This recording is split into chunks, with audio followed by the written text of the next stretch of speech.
Bueno, pues mi nombre es José María Toro, soy loreño, no solamente de nacimiento, sino también yo creo que de vocación sigo viviendo aquí. Y bueno, eh, quizás lo que más me podría definir, no tanto como persona, pero sí en el ámbito profesional, pues la dedicación y la entrega, porque desde muy temprana edad he tenido con el ámbito de la educación. Me siento que soy una persona enamorada del ser humano. Creo que a pesar del poquísimo espacio que ocupamos en el universo, hoy que celebramos el Día del Libro, pues, se han escrito millones y millones de volúmenes y todavía seguimos casi sin conocernos. Así que lo que creo que más me podría definir es esta pasión por el ser humano y sobre todo en una vocación y una necesidad que siento de poder proporcionar alguna alegría y también aliviar mucho del sufrimiento que a veces se podría evitar. Ahí, bueno, la vida trae consigo ciertos dolores y ciertos sinsabores, pero buena parte del sufrimiento que sufren las personas yo creo que vienen desde el desconocimiento de todos los recursos que hay dentro de uno y desde vivir desde lo que realmente no somos. José María, cuéntanos, ¿cuáles son los recuerdos que te trae tu infancia? Bueno, pues mira, si me preguntas por los recuerdos, no sé por qué, quizá el primero, el más antiguo que tengo, es el de una piedra.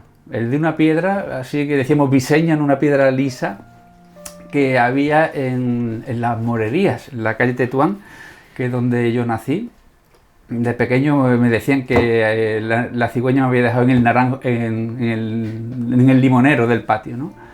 Y no sé por qué tengo la imagen de esa piedra, no sé, quizás el recuerdo que tengo más antiguo, más primero. ¿Lo de estudiar hace algo natural en ti o tuviste alguna presión cuando eras más joven o durante tu infancia? Presión externa no, yo creo que más bien fue una autoexigencia que he tardado muchos años en poder ver, porque yo también me lo preguntaba, ¿no? O sea, yo me preguntaba de dónde podía salir una fuerza de voluntad tan grande para que, pues, cuando yo era un niño, pues, no sé, pues cuando los amigos estaban jugando en la calle o mis hermanos salían, ¿no? En la primavera que te apetecía salir y yo allí en casa estudiando, también tenía que levantarme muy temprano porque era un piso pequeño, vivíamos 6 personas en el piso y pues tenía que levantarme muy de madrugada para poder estudiar sin que estuviera la tele encendida y en condiciones, ¿no? Entonces sí que es verdad que yo me he preguntado muchas veces de dónde salía esa fuerza de voluntad, ¿no? Y he ido comprendiendo a lo largo de los años que yo creo que salía de algo de lo que yo no era consciente, y es cuando uno siente que de alguna manera pues sí que era lo que yo he venido a hacer aquí a esta vida, ¿no? Porque no se explica, quiero decirte que en mi casa no era un entorno, mi padre era un hombre del campo, mi madre prácticamente era analfabeta y en mi casa no había ningún libro. Aquí ves que estamos rodeados de libros. Son los libros que me han ido acompañando toda la vida, ¿no?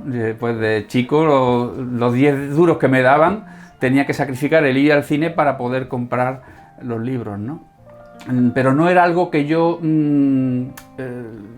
fuera como un eco de mi entorno, ¿no? Sino que creo que era algo que venía conmigo. Yo a veces le digo también a los padres que se pueden relajar porque creo que cada uno traemos ya, como diríamos de fábrica, una especie de molde, un propósito, no sé, un sentido de nuestra vida, y que todo lo que uno va viviendo, porque en la familia todos vivimos el mismo estímulo, quiere decir que si mi padre grita, los 4 hermanos oímos el mismo grito, pero el mismo grito es recibido de 4 maneras diferentes, ¿eh? Yo digo que somos 4 como los 4 puntos cardinales, y desde el patrón que cada uno ya trae, desde ese molde, el mismo estímulo lo recibimos y respondemos de manera diferente. Entonces yo sí que es verdad que he ido sintiendo que de alguna manera esa vocación, ese estudio era más algo que venía ya de mí. ¿Tuviste claro desde un principio que querías dedicarte a la enseñanza? Sí, ya te digo que desde pequeño, fíjate, hay una cosa, como me tenía que levantar tan temprano, pues también me tenía que acostar temprano. Y claro, a veces no tenía sueño. Entonces yo recuerdo como unos 10, 11 o 12 años, yo hacía una cosa que luego de mayor, me acuerdo que coincidí en un curso con Miguel Ríos en Madrid, que era lo que se conocía como el control mental, el Mind Silva Control, ¿no? Y allí explicaban que como una manera de conseguir los objetivos en la vida era pues el ya proyectarte, ya visualizarlo, ¿no? Y es curioso porque yo de pequeño, sin saberlo, ya hacía eso. Es decir, como no me dormía, pues lo que hacía era, metido en la cama, yo ya me imaginaba de mayor siendo maestro. Y fíjate, porque hay algo también curioso que también tomé conciencia ya tardíamente. Yo recuerdo que la imagen que yo veía, yo ya mayor de maestro, no era una copia de lo que yo vivía en la escuela. Quiero decir que, de alguna manera, yo ya intuía o veía que había otra manera de ser maestro en la escuela que era distinta a la que mis maestros vivían conmigo. Y claro, bueno, ¿y de dónde venía ese meme? Pues no lo sé. Sí que es verdad que, por ejemplo, recuerdo que yo me veía, siendo pequeño, yo me veía pues que viajaba mucho. Recuerdo que me veía en un coche con libros en el coche. Todo eso se ha cumplido después, ¿no? O sea que realmente lo que yo de pequeño, cuando ahora a veces me plantean, bueno, ¿cuál es tu sueño? ¿A qué aspiras? Digo, no, ahora no tengo ningún sueño, no tengo ninguna aspiración. Simplemente el seguir desplegando lo mejor de mí mismo y no siento que tenga que cumplir ningún sueño, ¿no? Los sueños siempre también remiten al estado de estar dormido y yo quiero estar despierto. Entonces, siento que lo que de pequeño proyectaba ya se hizo realidad. Tu hermano Pedro nos ha contado, bueno, que durante los fines de semana tú te quedabas estudiando mientras ellos se iban a jugar al fútbol. Sí. ¿Qué recuerdas de eso? Bueno, es lo que... Sí, que es verdad. Había dos momentos que eran más duros, ¿no? Sobre todo la primavera. Yo recuerdo que cuando ya estaba el azahar y esas tardes, ¿no? Ese sol tan delicioso de la tarde, y oías el rumor pues de los niños jugando en la calle al fútbol, ¿no? Y tú allí, pues ahí estudiando, sí que se te hacía un poco más duro, ¿no? Pero eso que ya también te comentaba antes del tema de la voluntad. Fíjate que esto me ha costado muchos años descubrirlo, tampoco sé si es así o no, pero a mí me resuena como una verdad, ¿no? Y quizás pueda también iluminar lo que voy a compartir, que creo que no lo he compartido prácticamente nunca en público así más amplio, sí en los cursos. Y es lo siguiente, o sea, yo digo, bueno, ¿de dónde sale esta fuerza, ¿no? De este sacrificio? Que el sacrificio se puede entender como un sufrimiento, pero también como un oficio sagrado, ¿no? Es decir, si yo soy consciente de que me entrego a una causa mayor, pues eso me da fuerzas para hacerlo. Es decir, yo tenía claro que yo quería ser maestro, que además quería trabajar pronto, y también conseguí organizar mi vida de estudiante, mi forma de estudiar, de manera que me gustara. De hecho, luego yo me hice especialista en técnica de estudio, ¿no? Y todo eso me dio fuerza. Entonces, hay una cosa que ya digo que esto no sé si es así, es una hipótesis. A mí me resuena que parte de verdad hay, ¿no? A ver, nosotros somos 4 hermanos. En realidad éramos 5. Mi familia, la primera que nació fue una niña. Y nació muerta, o sea, como era muy común en aquella época. Claro, yo me imagino esa época donde no había resonancias, donde no ecografía, donde no se sabía todavía si iba a ser niño o niña, que mi madre se le murió la niña, nace Pedro, nace Fernando, ya soy el tercero. Yo sospecho que ella estaría deseando que fuera una niña. Creo que iba a ser María José, total, al final le dan la vuelta al nombre. Y claro, quieras que no, si tu madre espera una niña y sale un niño, el primer emocional que tiene una madre es de decepción. Y claro, yo siempre he dicho que los niños, los bebés, tienen una sabiduría animal muy primitiva. O sea, tú sabes, por ejemplo, que antes del tsunami los animales ya se fueron porque sin sismógrafo ya detectaron que algo pasaba, ¿no? Entonces los niños tienen incluso los bebés, eso ya hay estudios que también en Estados Unidos lo han demostrado, los niños tienen como una sabiduría intuitiva, que no es racional, que no es desde el punto de vista del pensamiento, sino que es de otro orden, y los niños captan muchas cosas, ¿no? Hay una película que se llama Powder, Pura Energía, de un niño que a su madre cuando estaba embarazada le cae un rayo, entonces ese niño sale sin pelo, muy blanco y con una capacidad especial de presentir. Y ese niño, hay una escena de la película en la que cuando el padre va a verlo al hospital, la madre falleció en el parto, era un niño con una cara un poco diferente y entonces su padre no lo reconoció. Entonces era un niño que estaba llorando y en el momento que el padre expresa, no, ese no es mi hijo, el niño se calla.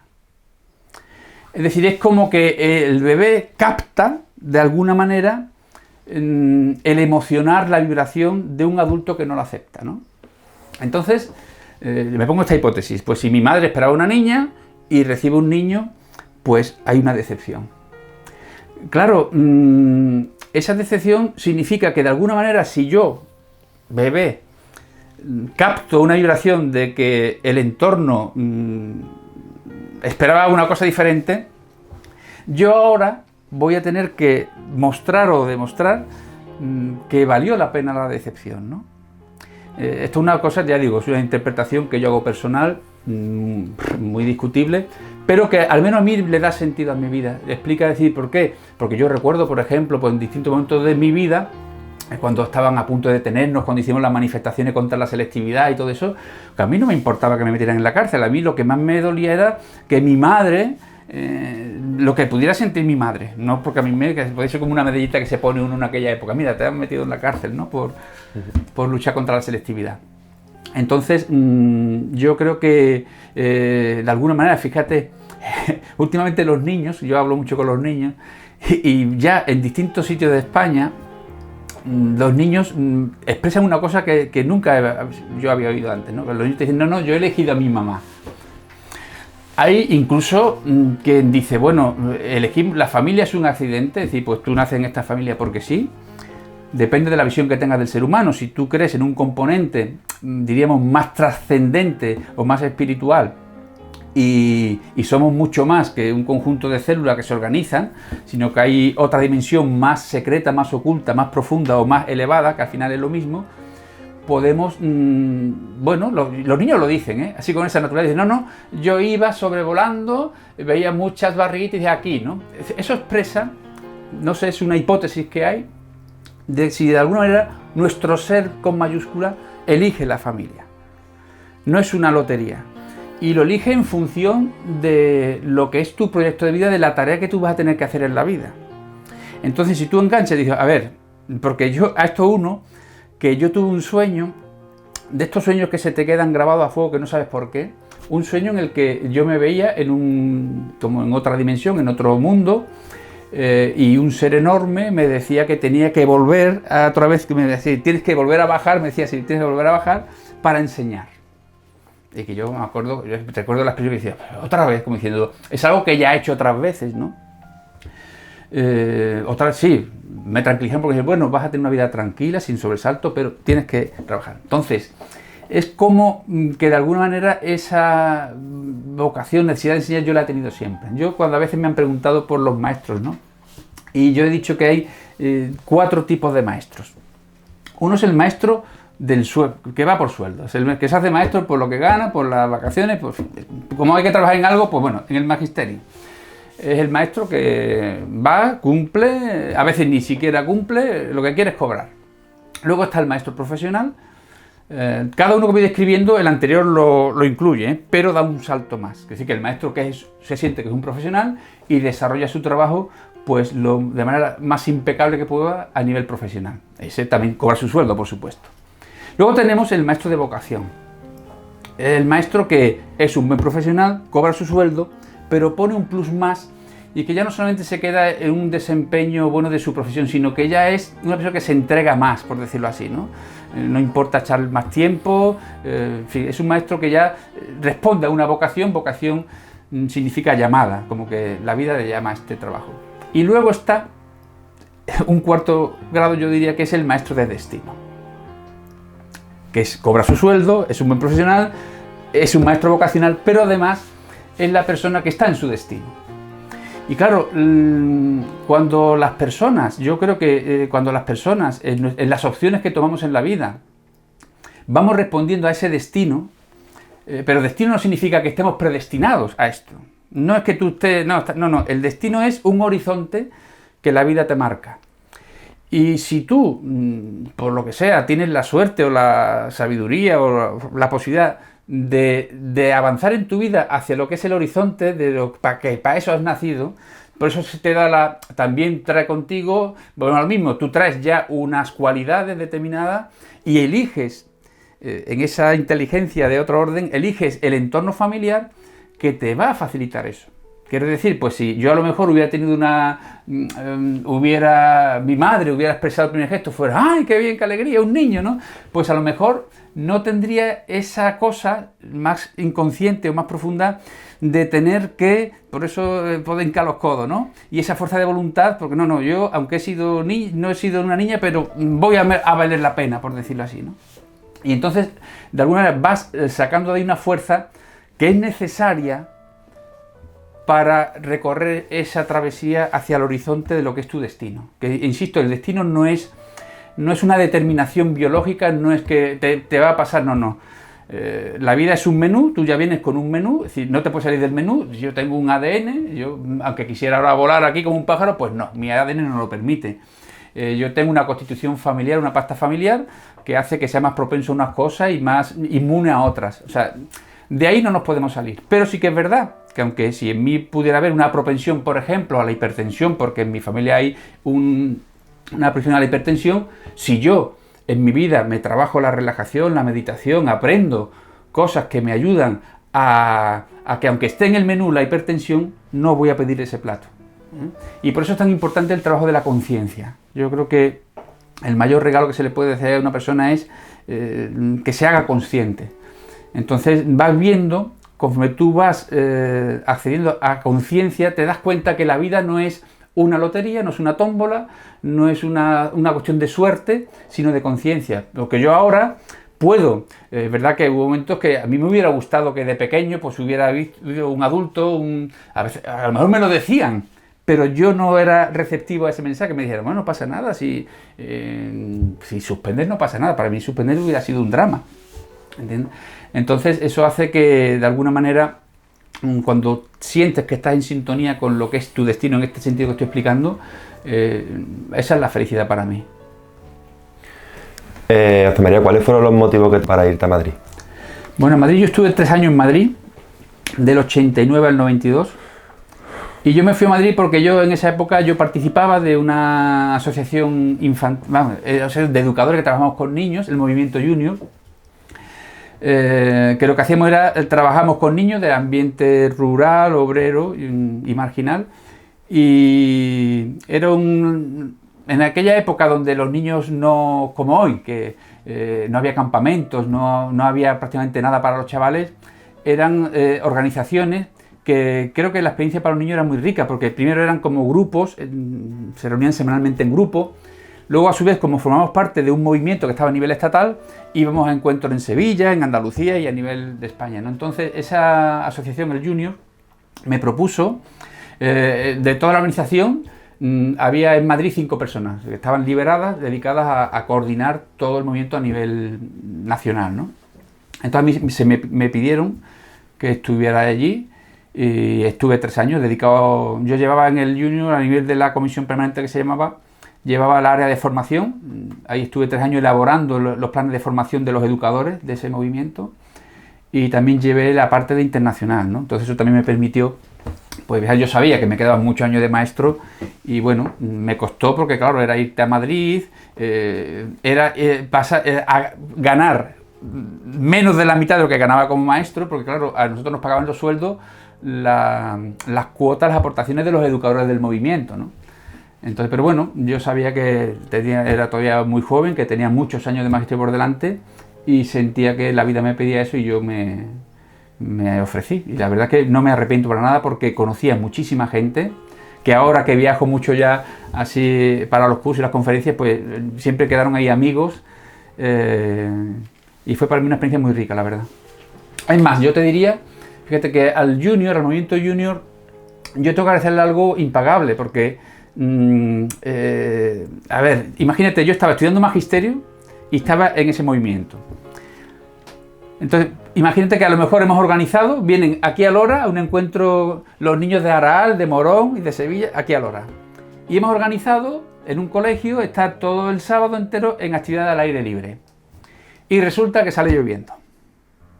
A ver cómo te organizas tú ahora con 300 o 400 niños para tenerlos en un gimnasio todo el día encerrados. Es decir, eso a mí me obligó a desarrollar muchas habilidades de gestión de grupo. Ahí aprendimos muchas canciones. Es decir, buena parte primero de la visión del niño. Eso sí, para mí el Junior me aportó mucho, la visión del niño, el respeto al niño, el reconocer que un niño, aunque sea pequeño, puede hacer acciones transformadoras en su entorno, que se le puede pedir opinión, que puede actuar para modificar, aunque sean niños, ¿no? Eso por un lado, la visión del niño. Y otra cosa también muy importante, lo que sería esta parte lúdica de la metodología, ¿no? Pues yo sabía, bueno, muchísimas canciones, mucho juego, que todo eso lógicamente luego lo llevé al aula. Cuéntanos algo de tu faceta como escritor. Bueno, yo suelo decir que no soy un escritor que da clases, sino un maestro que escribe. Eso me parece importante, ¿no? Y fíjate, volvemos a lo mismo que te decía antes del destino. Yo de pequeño, pues te voy a hablar de 10, 12 años, yo en cuartillas yo ya escribía, tipo libro. En esa época no tenía ni siquiera una grapadora. Los Reyes me trajeron una grapadora de esa pequeñísima, que para mí era una maravilla. Todavía la tengo por ahí, de reliquia, ¿no? Yo lo que hacía era que cosía con hilo las esquinitas de las cuartillas y hacía mis pequeños libros, ¿no? Entonces, porque ya vamos uniendo todo lo que voy hablando en toda esta entrevista, ¿no? Es decir, yo ya a mis compañeros de clase, ya recuerdo en séptimo de EGB, yo le hacía cursos a mis compañeros. Yo escribía unas cositas, se las pasaba, yo las respondían, yo las corregía. Es decir, de alguna manera yo he ido viendo que todos los pasos que yo he ido dando pues han ido siempre, como digo, en la misma dirección. Eso para mí me alegro de haberlo hecho porque significa que tu energía está bien focalizada, tu energía va hacia lo que es el propósito de lo que estás aquí, ¿no? Porque por muchos accidentes de la vida puede ser que no puedas realizar ese propósito. Y eso la vida te lo devuelve en insatisfacción, en dificultades, de muchas maneras, porque la vida, a ver, incluso si crees en Dios, Dios no te va a decir, José María, escribe libros, no te lo va a decir así, ¿no? Es a través de las personas, a través de los acontecimientos que la vida con mayúscula nos habla. Entonces, si estamos a la escucha, si sabemos responder a lo que la vida nos pide, pues por ejemplo, yo recuerdo, fíjate, porque a veces la vida también te pone esto, la Biblia te pone muchos ejemplos de las tentaciones, ¿no? Justo cuando a mí se me pidió lo de irme a Madrid, hablamos del Junior, me surge invitaciones para empezar a trabajar en la universidad. Fíjate, yo, maestro de primaria, había hecho licenciatura. En el momento que me voy a Madrid, se me abre el ámbito de la universidad.